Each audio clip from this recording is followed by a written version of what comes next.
சுவாமிஸ் கிச்சனில் நாம் இன்னைக்கு பார்க்க போகிற ரெசிபி தித்திக்கும் சுவையில் பலாப்பழ பாயசம். பலாப்பழ சீசனில் இதே மாதிரி ஒரு முறை செய்து பாருங்கள். திரும்ப திரும்ப இதே மாதிரி செய்வீங்க, அவ்வளவு சுவையாக இருக்கும். இதை எப்படி செய்திடலான்னு பார்த்துருவோம். நான் ஒரு கப்பில் அரை கப்பு ஜவ்வரிசி எடுத்திருக்கேன், மாவு ஜவ்வரிசி எடுத்திருக்கேன். இந்த கப்பில் தான் இனிமேல் எல்லாமே அளந்து எடுக்கணும். இதை இப்போ நல்லா கழுவி 2 மணிக்கூர் ஊற வச்சணும். 2 மணிக்கூர் ஊற வச்சா போதும். நமக்கு ஊற வச்சதுனால நல்லா வெந்துடும் சீக்கிரம். பாருங்கள், இப்போ பலாப்பழத்தெல்லாம் நல்லா கொட்டையெல்லாம் நீக்கி எடுத்து வச்சுருக்கேன். இதை பொடியை கட் பண்ணிடணும். பொடியை கட் பண்ணி எடுத்துருங்க.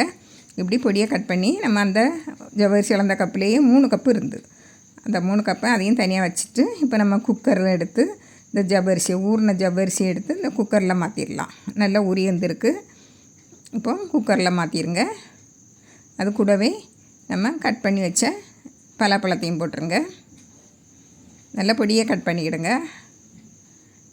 பாருங்கள், இப்போ கலந்து விட்டுட்டு மூழ்கு அளவுக்கு தண்ணி, அதாவது அதிகமாக தண்ணி விட வேண்டாம். நம்ம தேங்காய் பாலெல்லாம் விட வேண்டியது இருக்குது. இப்போ குக்கரில் விசிலை போட்டு ஒரு 2 விசில், மீடியம் ஃப்ளேமில் 2 விசில். இப்போ நம்ம தேங்காய் பால் எடுத்துடலாம். ஒரு 1.5 கப்பு துருவின தேங்காயில் நீங்கள் மிக்ஸி ஜாரில் போட்டு ஒரு அரை கப்பு தண்ணி விட்டு நல்லா அரைச்சி எடுத்துருங்க. நல்லா மைய அரைச்சி எடுத்தீங்கன்னா நல்லா தேங்காய் பால் நிறைய கிடைக்கும். இப்போ இதை ஒரு பாத்திரத்தில் வடிகட்டி வச்சு அதுக்கு மேலே ஒரு துணியை போட்டு நீங்கள் வடிகட்டி எடுத்தீங்கன்னா நல்லா அழகாக கட்டியான பால் கிடைக்கும்.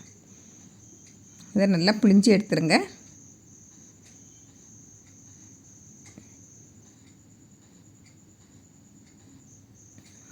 நல்ல கட்டியான பால் கிடைக்கும். இப்போ இதே போல் 2வது பாலையும் எடுத்துருங்க. நான் 2வது பாலையும் எடுத்தாச்சு, முதல் பாலும் எடுத்தாச்சு. இப்போ குக்கரை திறந்து பாருங்கள். நல்லா 2 விசில் வந்த பிறகு நல்லா ஆவியெல்லாம் போன பிறகு தான் திறந்து பார்க்கணும்.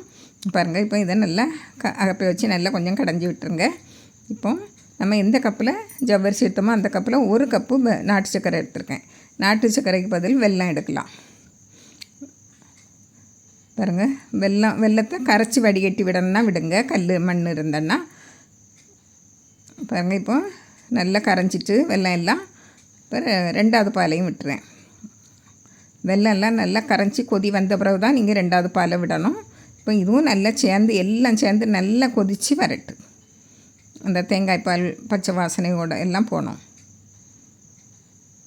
நல்லா கொதித்து வரட்டு. இப்போ இதில் ஒரு 1/4 டீஸ்பூன் போல் ஏலக்காய் தூள் போட்டு நல்லா கலந்து விட்டுருங்க. நல்லா கொதித்து வரட்டு.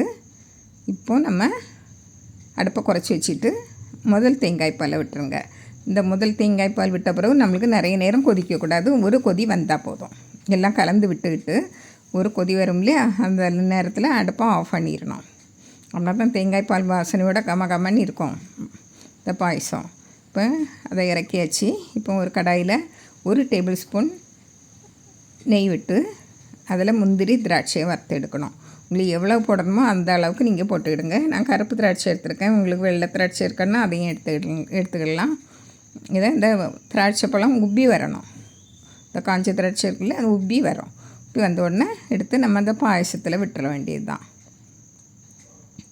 கமகமணி பலாப்பழ பாயசம் ரெடி.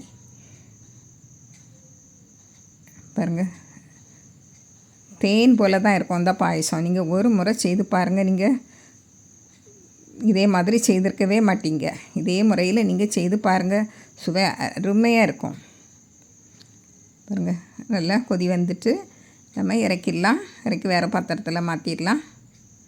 கமகமணி வாசனையோட சுவையான பலாப்பழ பாயசம் ரெடி. இதே மாதிரி நீங்களும் செய்து பாருங்கள். பிடிச்சிருந்தால் லைக் பண்ணுங்கள், ஷேர் பண்ணுங்கள், கமெண்ட்ஸ் பண்ணுங்கள், மறக்காமல் சப்ஸ்கிரைப் பண்ணுங்கள். தேங்க்யூ.